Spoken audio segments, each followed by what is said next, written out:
आप सभी लोगों का स्वागत है आपके अपने ऑनलाइन इंस्टीट्यूट सक्सेसविद आशीष में। आज का हमारा जो क्लास है जो हम आज पढ़ाने जा रहे हैं, आज का हमारा सब्जेक्ट है मध्य भारत का इतिहास, मध्यकालीन भारत का इतिहास, क्लास 2 है। तो क्लास 2 में हम डिस्कस करेंगे कि जो भारत में जो प्राचीन समय में, प्राचीन काल में भारत में जो सुल्तान, जो दिल्ली सल्तनत का जो समय था, उस समय जो पहला वंश गुलाम वंश के द्वारा उत्तरी भारत में शासन किया गया था।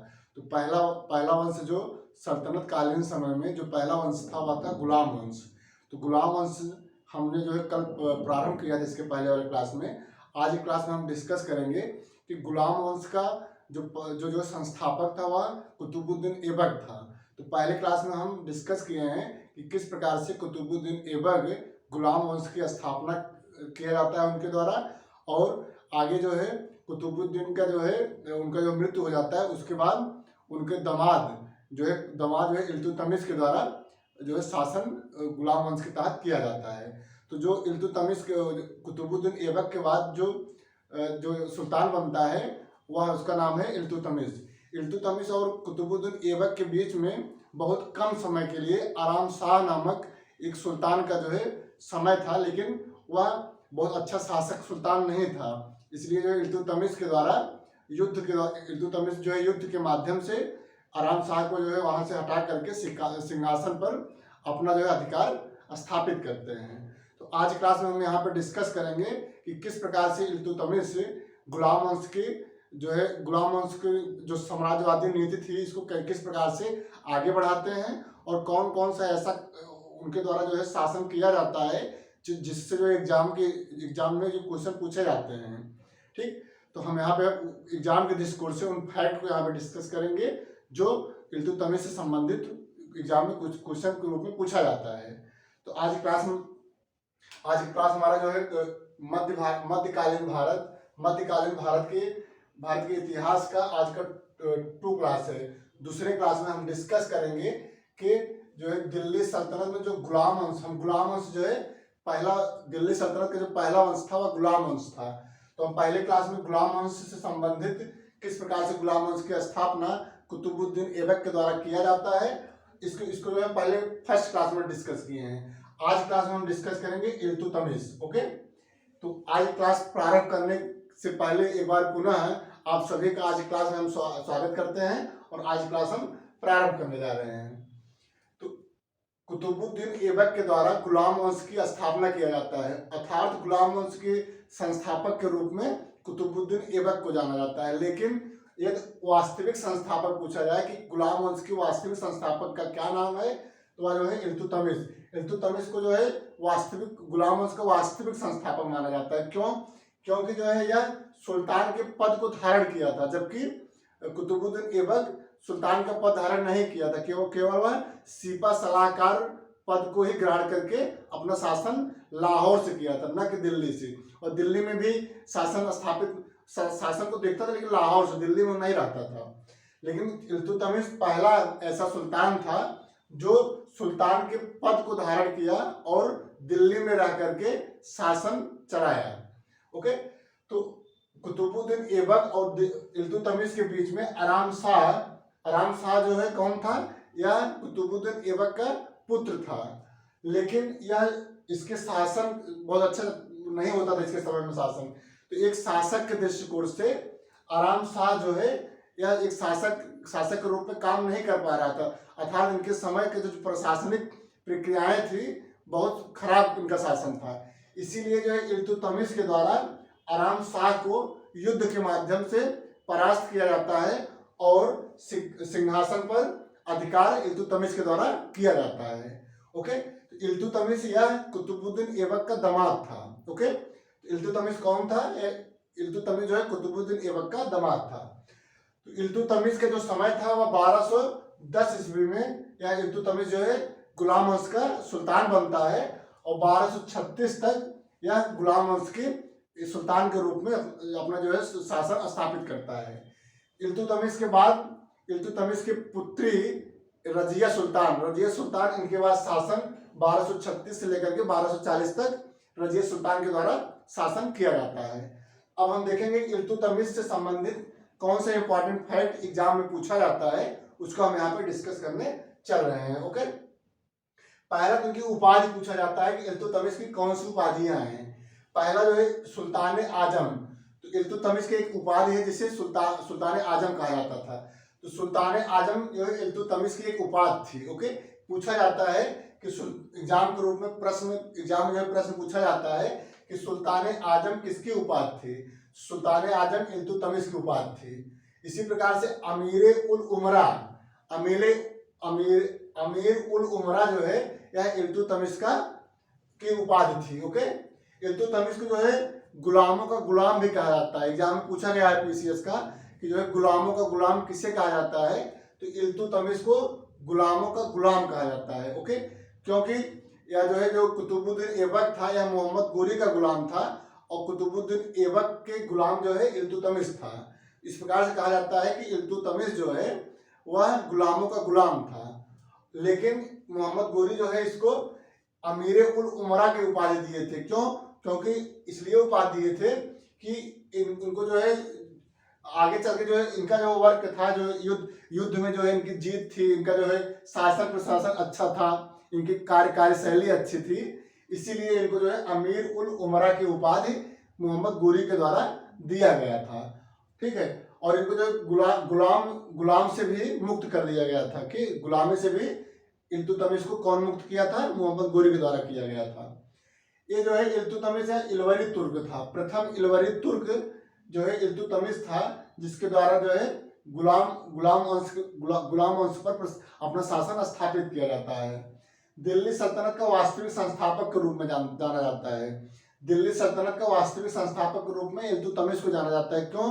क्योंकि यह जो है दिल्ली में रह करके ही सुल्तान पद को ग्रहण किया था, अर्थात यह पहला ऐसा व्यक्ति था जो गुलाम वंश में सुल्तान की पदवी को धारण किया था और दिल्ली में रह करके अपने शासन को संचालित किया था। इसीलिए कहा जाता है कि दिल्ली का यह वास्तविक संस्थापक था, दिल्ली सल्तनत का यह वास्तविक संस्थापक था। ऐबक ने आरंभ में सरे जहांदार की उपाधि इनको एक पद दिया था। जब जो है इल्तुतमिश जो है कुतुबुद्दीन ऐबक के समय में काम कर रहा था, उस समय कुतुबुद्दीन ऐबक के द्वारा इसको जो है एक पद प्रदान किया था, एक इनको जो है पद दिया गया था। उस पद का नाम है सर-ए-जहांदार। सर-ए-जहांदार का अर्थ होता है अंग रक्षकों का प्रधान।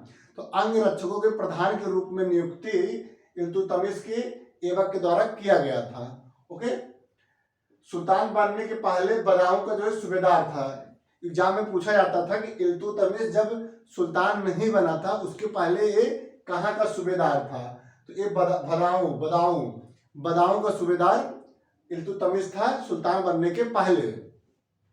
सुल्तान पद को वंशानुगत बनाया था। इल्तुतमिश ही पहला सुल्तान था जो सुल्तान के पद को वंशानुगत बनाया था, यानी कि जो सुल्तान होता था उसी के जो है पुत्र या पुत्री अगला सुल्तान होगा। इस प्रकार से सुल्तान पद को वंशानुगति बनाने के लिए ये जो है इल्तुतमिश को जाना जाता है। इल्तुतमिश के द्वारा ही वंशानुगत सुल्तान पद को बनाया गया था। भिलसा के जो प्राचीन मंदिर था और उज्जैन का महाकाल मंदिर, भिलसा का प्राचीन मंदिर और उज्जैन का महाकाल मंदिर 1234 ईस्वी में इल्तुतमिश के द्वारा यहाँ पे लूटपाट किया गया था और इस मंदिर को पूर्णतः नष्ट किया गया था। किसके द्वारा? इल्तुतमिश के द्वारा। तो एक क्वेश्चन पूछा जाता है कि भिलसा के प्राचीन मंदिर और उज्जैन का महाकाल मंदिर को कौन नष्ट किया था, कौन सुल्तान नष्ट किया था? तो यह जो है इल्तुतमिश था। इल्तुतमिश के द्वारा ही भिलसा के प्राचीन मंदिर और उज्जैन का महाकाल मंदिर 1234 ईस्वी में यहाँ पे आक्रमण किया गया था और इसको पूरी तरह से लूटपाट किया गया और इसको नष्ट कर दिया गया। इसके समय में अवध में जो पृथु का विद्रोह हुआ था। ठीक, विद्रोह क्यों होता है?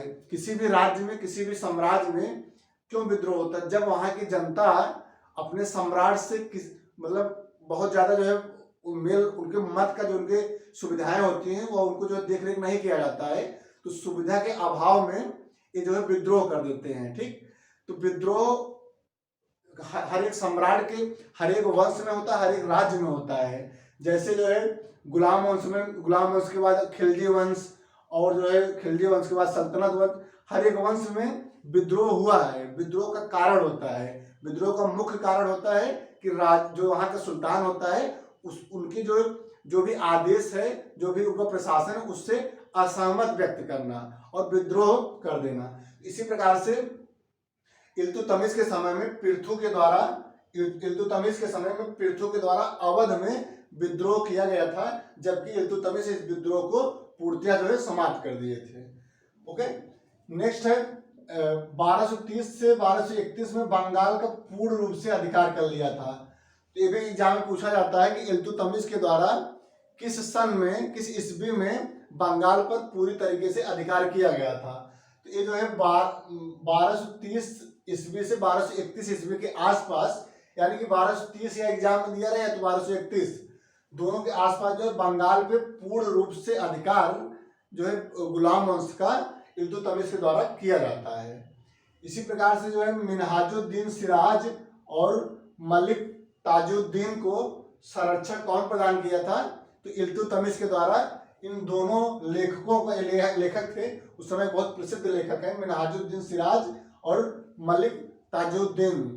तो मलिक ताजुद्दीन को और मिनहाजुद्दीन सिराज को संरक्षण अपने राज्य में कौन प्रदान किया था? वह इल्तुतमिश के द्वारा किया गया था। एग्जाम में पूछा गया है।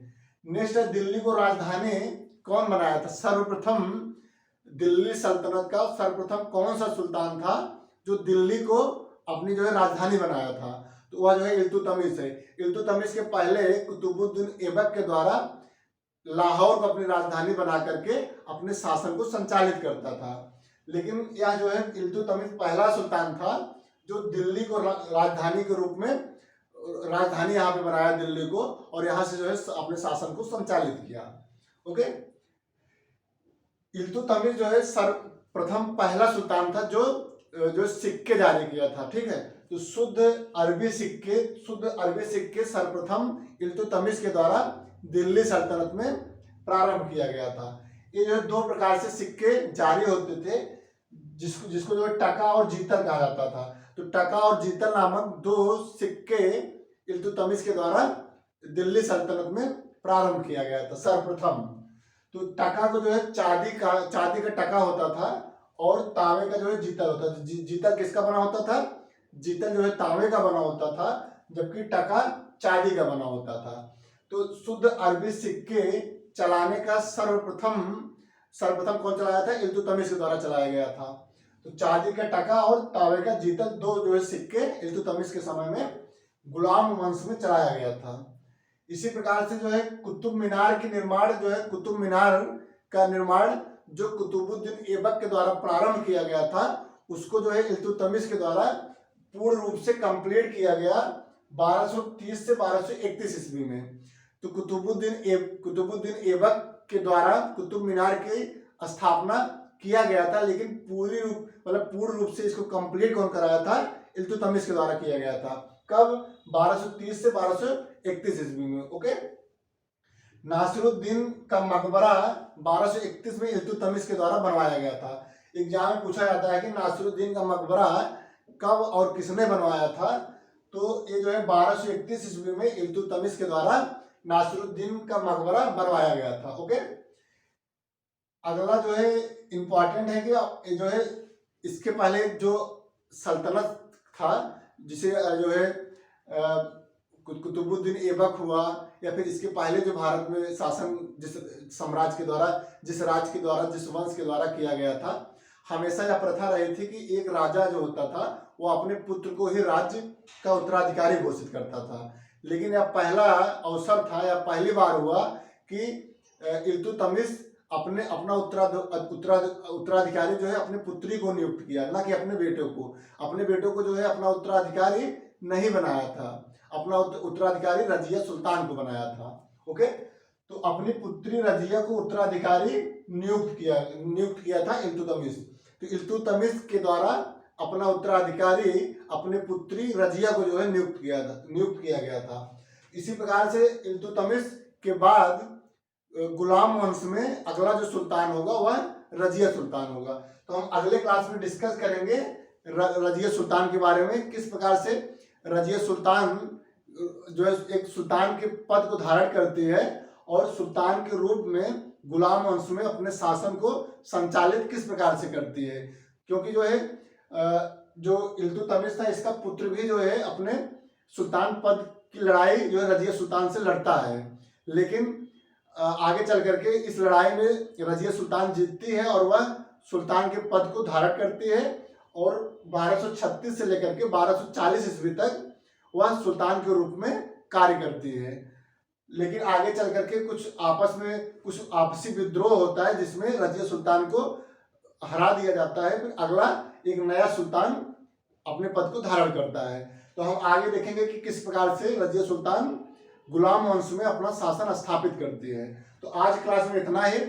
आप लोगों को हमारा क्लास वीडियो कैसा लगा हो आप लोग कमेंट के माध्यम से बताइए और हमारे YouTube चैनल को सब्सक्राइब करके बेल आइकन को दबा दीजिएगा, जिससे प्रत्येक क्लास वीडियो का नोटिफिकेशन आप लोगों को समय समय से पहुंचता रहे। और हमारे मैक्सिमम जो है प्रत्येक वीडियो को देखिए और वीडियो को लिंक को आप मैक्सिमम शेयर करिए और यूट्यूब चैनल को सब्सक्राइब करिए। तो आज क्लास में इतना ही। बहुत बहुत धन्यवाद। Thank you so much.